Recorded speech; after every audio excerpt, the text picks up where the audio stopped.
So, hello everyone again. This is lecture 4 part 1 of communication systems. I am Sameer Lavankar. So, let us start our discussion again. So, a little bit about course outline. So, we started with lesson number 1, that is introduction of communication systems. What is communication system, why there is a need for communication system, how it is evolved from the time of King to today's time, which we are using Tim Berners-Lee World Wide Web. Today we have enormous amount of information using internet, we have social sites and so on. The next lesson was elements of communication system, in which we studied the 3 basic elements of communication system. Those were transmitter, then there was a channel, then there was a receiver. So, a typical example is like this. So, there is a channel, there is a transmitter, there is a receiver. In the next lecture, that is lesson number 3, we studied the basic terminologies used in electronic systems. In this lesson, we studied about transducers, we studied about signals, then amplitude, amplification, bandwidth, then this modulation, demodulation, range, then we studied about repeater. So, these were the basic terminology which we used, which we studied a little bit detail about what are those things, what are analog signals, what are digital signals and so on. In the next lesson, we studied about what is bandwidth of signals. It is nothing but a frequency range which is allotted to different message signals. For example, a message signal for voice has a low bandwidth, whereas a message signal for a video or for a live session which includes audio plus video has a more greater bandwidth in terms of megahertz and as respect to a message signal for voice. So, that concept we learned in lesson number 4. Then we learned about bandwidth of transmission media, and after lesson number 5 we studied about propagation of electromagnetic waves, in which we studied about ground wave, sky wave, space wave. We also studied an analogous concept of total internal reflection in optics, for which ionosphere acts as a reflector, total internal reflection occurs and hence the information is bypassed or information is communicated from point A to point B or either from source to the receiver.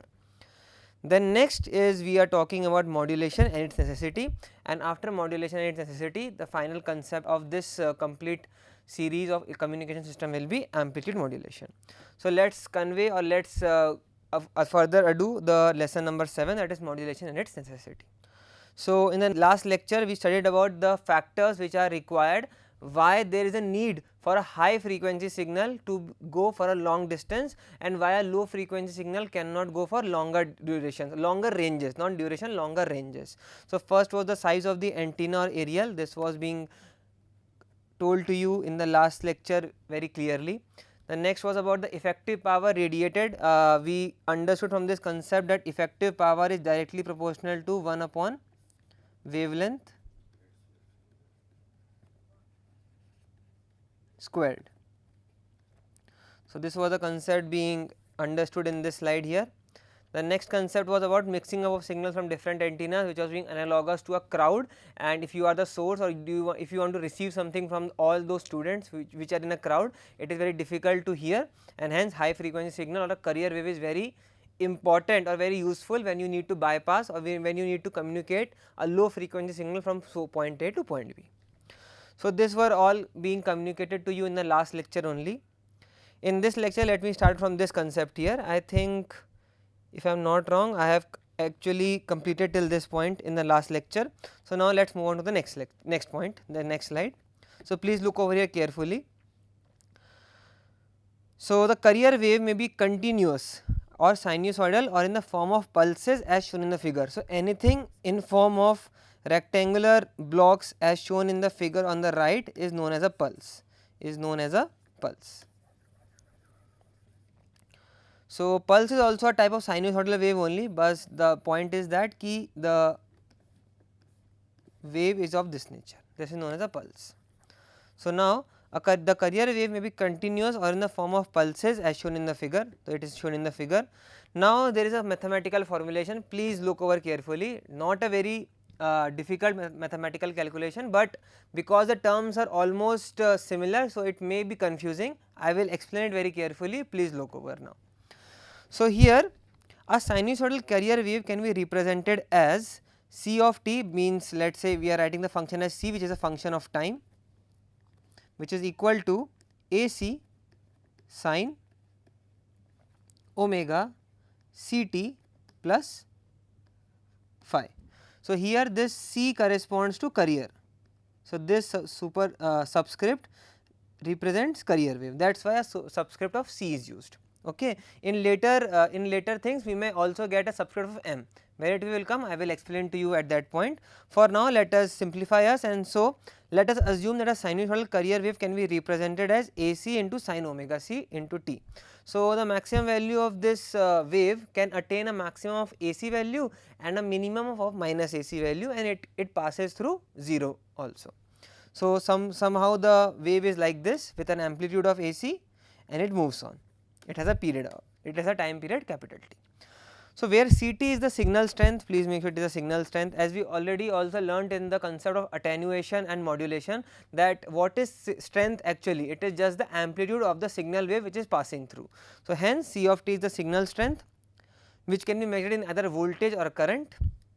AC is the amplitude, as I already told you, omega c. So, we in the concept of electromagnetic induction also we got to know that omega is equal to, or not only electromagnetic induction, any concept related to rotational movement, we know that omega, which is angular velocity, is equal to 2 pi f, or in other terms we can also write it as 2 pi nu. Nu or f is nothing but the frequency. So, omega is the angular frequency and nu f is just simple frequency, and phi is the initial phase of the carrier wave. Phi is the initial phase of the carrier wave. There is also one of the property of the signal. We know we will not go into much detailing of what is phi. For now, just assume that phi is also a property, and it is known as phase of the signal, phase of the carrier wave. Now, next line. So, this point is completed, this point is completed. Let us move on to next point now. So, during the process of modulation, any of the 3 parameters. So, what are the 3 parameters here? One parameter is AC for you, one parameter is omega c for you, and one parameter is phi for you. T is not a parameter because time is just a variable which changes with time, which changes with movement of the wave forward. So, there were 3 parameters. 3 parameters are, first is AC, next is omega c, and next is phi. So, as there are 3 parameters can be varied, hence the modulation can be done in 3 ways. Hence, we get 3 different types of modulation. So, first is AM modulation, known as amplitude modulation, one is FM modulation, that is known as frequency modulation, I was correct, and third was phase modulation. So, because of 3 parameters which we can vary, we have 3 different types of modulations. In this concept, for 12th class, we will only study and we will only be detailing a little bit about amplitude modulation only. So, during the process of modulation, any of the 3 parameters, which is AC, omega c and phi of the carrier wave, can be controlled by the message or information signal. So, it can only be controlled by the message or the information signal. So, let us move on. So, here this results in the 3 types of modulation, as I already told you. So, first is the amplitude modulation known as AM, next is the frequency modulation known as FM, and third is the phase modulation known as PM. Next concept, similarly the significant characteristics of a pulse are. So, as I already told you what is a pulse. So, in the right hand side also a pulse is being drawn. So, now there are various characteristics of pulse also. So, changing a pulse also leads to different types of modulations available in a pulse. So, what type of characteristics are there? So, first is pulse amplitude of a pulse, next is pulse duration or pulse width, it is also shown in the diagram what is a pulse duration or pulse width. So, this is a pulse duration or pulse width, and third is pulse position, that is denoting the time of rise or fall of the pulse amplitude. So, this is the pulse rise and this is the pulse fall. So, at this point there will be a rise and at this point there will be a fall. We will not need to go into much detailing of what is happening in these 3 characteristics. For class 12th, only the concept or characteristics being known is very much sufficient. So, now the significant characteristics of a pulse are pulse amplitude. So, first is the pulse amplitude, this is pulse amplitude, that is the maximum value of the pulse which the pulse can attain. Second is the pulse duration or pulse width. So, this is the pulse duration or the pulse width, and third is the pulse position, either pulse rise or pulse fall. So, regarding this, hence now because of these 3 more characteristics, the modulations can be done in these way also. What are these known? So, hence different types of pulse modulations are, first is pulse amplitude modulation, so PAM, next is pulse duration modulation or pulse width modulation, so PDM or PWM, and third is pulse position modulation, that is PPM. just to remember it. So, if you remember these three names, then you can directly find out the modulations which are related or which can be used due to the characteristics of a pulse. So, just iterating it again, hence different types of pulse modulations are pulse amplitude modulation PM, pulse duration modulation, that is PDM, or pulse width modulation, which that is PWM, and C is pulse position modulation, that is PPM. So, in this chapter we shall confine to amplitude modulation only. As I already told you in class 12th, only amplitude modulation is being talked in a little bit detail. So, you just need to remember or just know about the different types of modulation, but a little bit about amplitude modulation detail should be known as far as 12th class is concerned. So, let us move on now to the next concept, to the final concept of communication system, that is amplitude modulation. So, in amplitude modulation, the amplitude of the carrier wave is varied in accordance with the information signal. So, as far as the strength of carrier wave is required, we need to vary the amplitude of the carrier wave, and similarly and as long as the superposition is intact, the information can be passed from point A to point B. So, in amplitude modulation, the amplitude of the carrier wave is varied in accordance with the information signal. So, this line just means as it is known as amplitude modulation, the variation will only be done in amplitude. Similarly, if there is a phase modulation, then the variation will be done in phase. If it is a frequency modulation, the variation will be done in frequency. As the name suggests, we can directly find the variation will be done in which way and how the propagation or the superposition will be done for a low frequency with a high frequency for the propagation from point A to point B. Let us move on. So, now here we explain amplitude modulation process using a sinusoidal signal as the modulating signal. So, again the mathematical formulation is here. So, this is a little typical modulation. I will simplify it as I am capable of. Please look over carefully, it is very interesting concept, very small but very interesting concept, but sometimes due to subscripts it can be a haphazard, but I will explain it clearly as far as I can. So, please listen carefully from the next line here. So, now let C of t again. So, we are denoting the signal as C of t, which is C is a function of time, and we are denoting carrier wave as A with a subscript C sin omega, again with a subscript C t. We are assuming that the phase in this signal is 0. So, we are assuming, let me write here. So, there is an assumption that the phase is denoted by like this, phase is 0, phase is 0 degrees. So, this is one of the assumption, and let us say, so this is the carrier wave. Similarly, if we want to denote the this non-carrier wave, that is known as message wave or message signal or modulating wave, which we need to modulate. So, the signal which we need to modulate is known as a modulating signal, hence it is denoted by subscript m. So, how we will write that? That is equal to m, which is a function of t, which is equal to a. So, this time we will use the subscript of m. So, it is a m sin omega m t. So, this line is written here. So, let C of t is equal to C of t is equal to a c sin omega c t, which represents the carrier wave, that is a high frequency wave, and m of t is equal to a m sin omega m t, which represents the message or modulating signal. What is a modulating signal? The signal which has a low frequency and it needs a high frequency signal for its communication or for its transmission from point A to point B, that is that is the source to the receiver, is known as a modulating signal. Already told to you where omega m is nothing but 2 pi fm is the angular frequency of the message signal. Similarly, omega c is equal to 2 pi f c is the angular frequency of the carrier signal or carrier wave. So, this point is also completed. Now, the modulating signal, here C m, here m should be in subscript. So, the modulating signal C m of t can be written as, so what is the modulating signal? It is nothing but the superposition or the simple addition of the two signals. So, let me again write so that everything is clearer. So, C m of t is equal to C of t plus m of t, which is equal to a c sin omega c t plus message signal will be a m sin omega m t.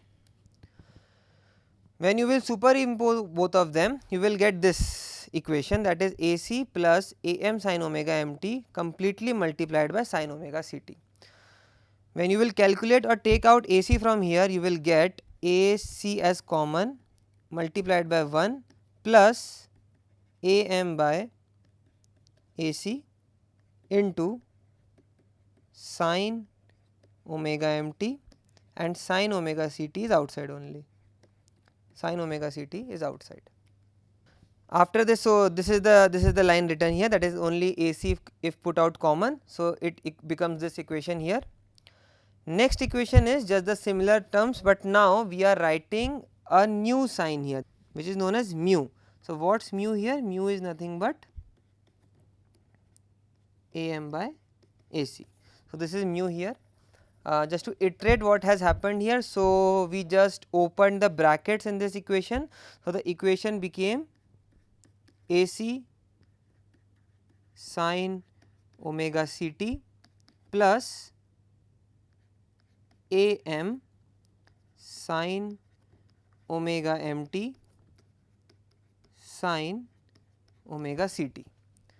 Now AC sin omega ct plus AM by AC multiplied by AC. So just dividing and multiplying by AC, so AC can get cancelled and the equation is same again, which is equal to sin omega mt sin omega ct.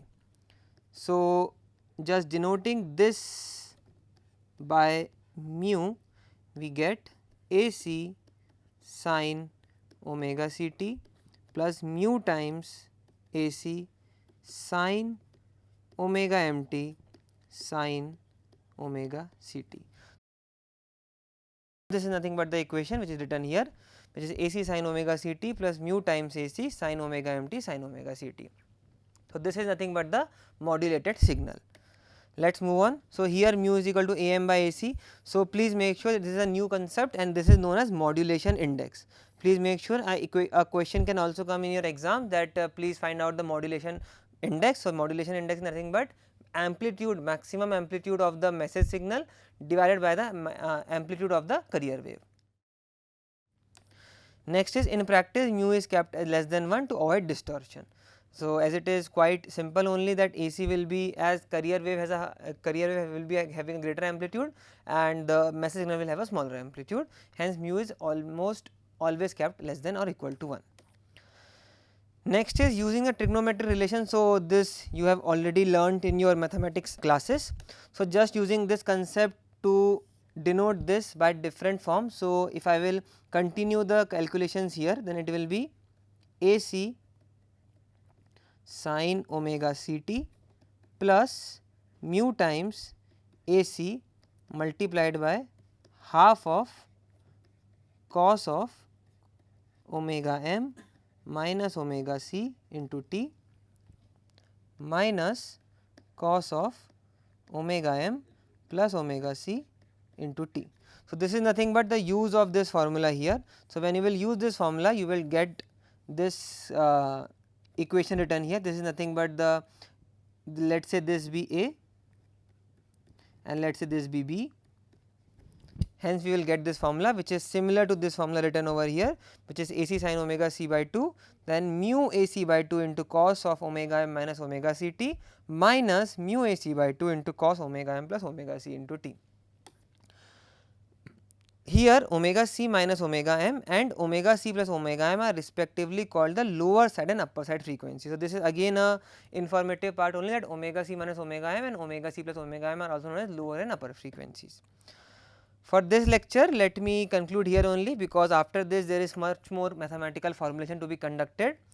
For now, till now we studied that if we add a carrier wave and a message signal, we will finally get a mathematical formulation which is equal to AC sin omega ct plus mu AC by 2 into cos omega m minus omega c into t minus cos omega m plus omega c into t, where the subscript m denotes for message signal and subscript c denotes for carrier wave. So for this lecture, let me conclude it here only. Thank you.